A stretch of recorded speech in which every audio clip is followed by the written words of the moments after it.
How to cook burger steak mala Jollibee ang lasa? Turo ko siya, madali lang yan. Kailangan natin ng chopped onion, pepper, fine breadcrumbs, salt, garlic powder, gatas na ibap, Worcestershire sauce, at 2 itlog.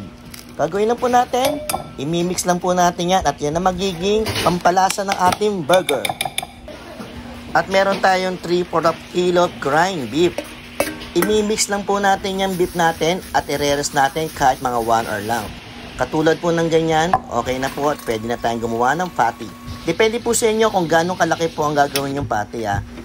At sa pagpirito naman, siguro alam niyo na po yan ha. Maglalagay po tayo ng konting oil lang. Konti lang kasi non-stick ang gamit natin. At masyado ko nang binilisan para madaling maluto. Katulad yan, luto na. At sa paggawa ng gravy mushroom, napakadali lang yan. Basic yan. Mag-add lang po tayo ng butter at harina.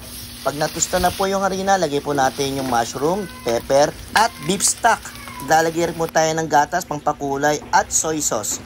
Siyempre, para maging dark konti. At i-mekos-mekos mo lang yan. Insan, pag naging ganyan na, pwede na yan. At mag-plating na tayo, katulad ng sa Jollibee.